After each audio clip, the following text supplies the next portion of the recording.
sabi ay naka-clip and then protect. Ay, naka-plug in na sa may bulb natin.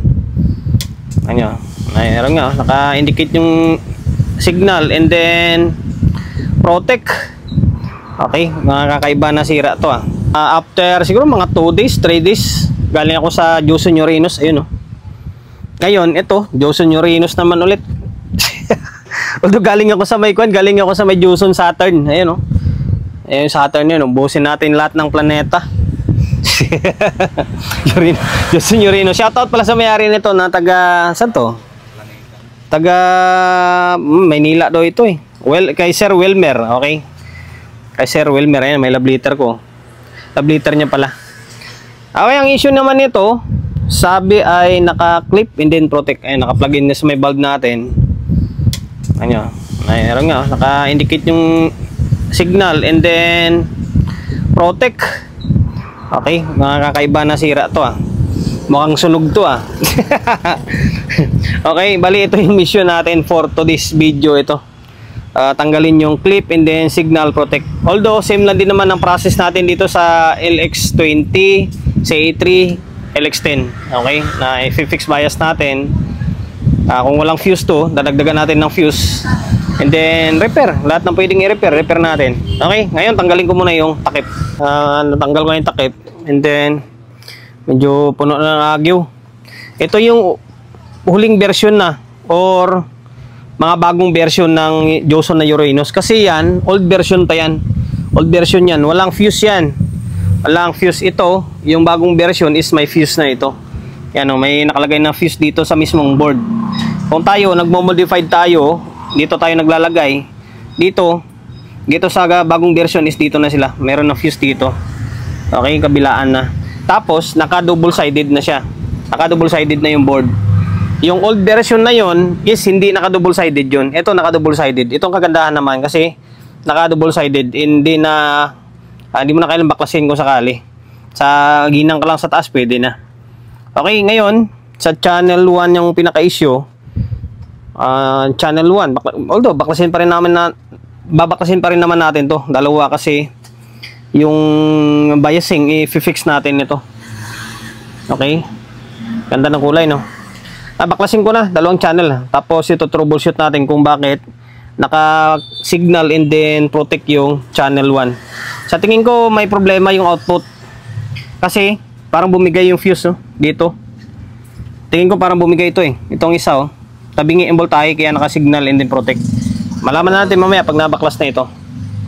Nabaklas ko na yung isang channel muna. Ngayon, ito yung sabi ko parang bumigay yung fuse. Walang laman. Ito, walang laman to dito. Ngayon dito, merong laman. Or buo. Ngayon, pakita ko sa inyo. Kapag bumigay yung fuse, sigurado sira yung output niyan. Ito, yan, open. Diba? Na-open siya. Itong isa is buo. Buo siya. Ngayon, para malaman mo kung sira talaga yung output or hindi, dito. Itong fast recovery pero N4007 lang naman gamit dito eh. Itong diode na to, pag may short, automatic alam mo na kung saan may sira. Ayan o, shorted. Yan, confirm na may sira yung output dito. Tapos dito sa may kabilang side, parang meron din eh, short din oh. Dapat wala yan. Dapat hindi magsushort to. Tingin ko dalawa. And then sa napansin ko pala sa Joson Urinos, maganda kasi parang LX20 lang naman dating niya pero maganda kasi yung drive niya dito sa heatsink niya. Yan, dito na sa heatsink ko. Ayan, kabilaan na yung drive niya dito sa heatsink niya. Hindi katulad sa LX20, CA3 na dito nakatayo. May heatsink lang siya maliit. Ito naman nakahiwalay. Naka-heatsink piece mo sa mahaba. Okay, ngayon hanapin natin kung ilang piraso yung output na nasira dito. Okay, hanapin ko muna tapos i-fix natin. Trabahong tamad. wala kayong magawa. Vlog ko to eh, di ba? Vlog ko to eh. Ano magagawa nyo? Wala kayong magagawa kundi panoorin na lang. Panoorin, matutuwa, or ibabash nyo ako. Alin yun sa dalawa na yan. Tinatamad ako magbaklas. Ito naman yung ginawa ko. Pinutol ko yung paa ng base and then emitter. Ito guys ha, hindi ko pinapayo na gayahin nyo to ha. Kasi aminado naman ako, tamad ako ng technician eh. Okay, pinutol lang natin. Yan, pinutol natin para malaya tayo makapag-check ng paisa-isa. Kasi, ang mahirap kasi dito sa may ganitong klaseng bloke, nakatayo dito sa ilalim yung hinangan niya. Hindi katulad yung padapa na mahaba, pwede mo may angat. Ito kasi hindi eh. Kaya ginawa ko yan, oh, pinutol natin. Tapos, magkapares sila. Dito, yan, may tanda oh. Nilagyan ko ng mancha. Tapos dito sa may kabilang side. Ayan. Oh, kabilaan sila. Ngayon, nung pinutol ko yan, kapag natanggal mo yung sira, ito magiging kalabasan niya. Ito magiging kalabasan. Yung diode na to, mawawala yung short dito. Nanyo, wala na oh. Diba? O, nawala na siya. Pati dito, wala na rin oh. Yan. O, diba? Nawala na. Tapos, ito yung sira na side. O, short. Okay, shorted. Tapos ito yung isa. Short din to. Magkapares sila oh. Yan. Tapos the rest dito is buo na to. Wala na tong short. Okay. Ngayon, ang gagawin natin, siyempre, hinangin natin to. Diba? Diskarte lang yan eh. Kahit na sagwa mo siya tingnan, basta maayos mo ng maayos, and then, siyempre, gawin mo naman ng medyo hindi siya awkward tingnan. O, tanggalin natin to, tapos idudugtong natin yung lahat ng pinutol natin. Tapos palitan natin ng fuse ito. Kabila buo, ito lang kabila yung naputol. Tapos fix bias na natin para mas mabilis yung trabaho natin. Okay? Nagdagdag na ako ng output. Ito. Yan. Para wala lang nangyari oh. Di ba? Kasi yung pinutol natin, sagad din naman sa pinaginangan eh. Kaya alos wala lang din nangyari. Tapos dito sa may kabilang side, double check natin, baka merong hindi nahinang. Ayan, ito yung dinagdag natin, magkapares to eh, kabilaan. And then ito, pinalitan na natin ng bagong fuse to. Nalagay natin is 10 ampere lang. 8 ampere lang naman nakalagay sa may board nyo. Yan, 10 ampere na lang nalagay natin. Ito na lang next natin, fix bias natin to. Ang ginagamit ko rito is same lang sa may LX20. 1.8 dito, tapos 220 or 200 dito. Okay, ngayon pingutin natin yan, tapos fix natin. Nag-fix bias na rin tayo ah. Ito 1.8 tapos 220 or 200 pwede. Ito nga gamit ko ngayon 200 eh. 200 to 20 pwede diyan ginagamit ko. Ayan 1.8. And then naku po, hindi pala yung yung isa pala yung nakalimutan ko. Okay, nakalimutan ko yung isa. Bira na yan oh. Dapat pinagsabay ko na pala. Okay, baklasin ko pala muna ito. Tapos ay fix bias natin, tapos diretso na. Diretso na tayo. Dalawa na. Ang ganda ng kulay talaga, no? kulay at ano ba yung tawag yung kulay mangga. Atis tuloy sabihin ko. Ayan. Tisa pala. Iba yung atis sa tisa. Yung tisa na yun. Alam mo ba yung prutas ng tisa? Yung parang kulay dilaw. Ayan. Na? Oo. Ayan. Ito na. 1.8 tapos 200. Okay.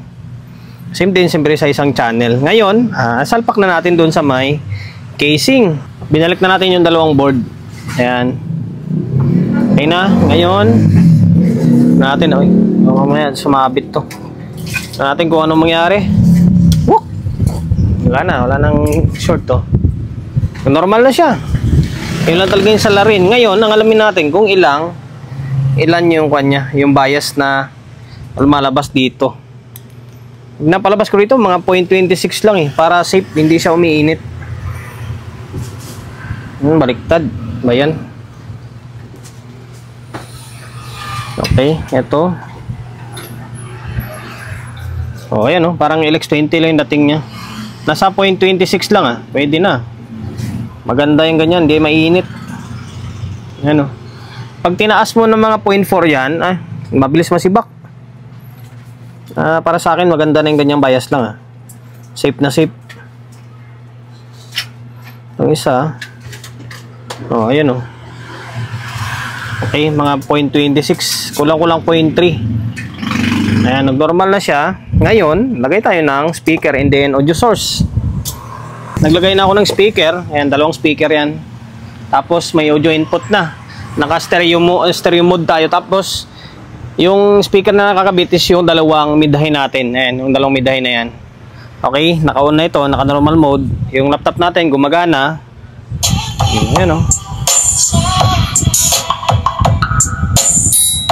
Working na yung channel 1 na naka signal and then protect na error. Okay? Ayan o.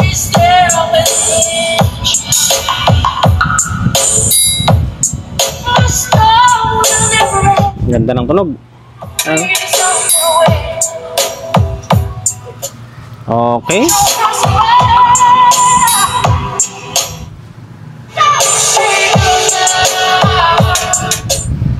Okay. Hanggang dito na lang. Yun lang yung sira niya. Dalawang output. Yan ang kagandahan na merong fuse. Di katulad sa ibang unit like LX20, LX10, Ace na CA3. Tapos yung lumang version nito na walang fuse. Kapag nagka-error, halos maubos talaga yung output. And then kapag minalas-malas, sunog pa yung board. Okay? Ito kasi napoprotektahan kagad eh. Basta tama lang yung fuse na ginagamit, yung amperahe niya. Kung sobra naman, ay matagal siya maputol. Okay, yung ginawa natin, na nirepair natin, nagpalit tayo ng output. Tapos, ang pinaka-importante niyan is nag-fix bias na tayo. Okay? Yan, 1.8 to 20, 1.8 to 20. Okay, kulang na lang dito is linis na lang. Lang, papakita ko pa sa video yun eh, haba lang lalo yung oras natin. Okay, sana nakapagbigay ideya tayo sa inyo kung paano gawin yung ito klaseng unit. Joson Yorenos na naka-signal and then protect problem. Okay? Hanggang dito na lang. Hindi na ako nagpapaalam.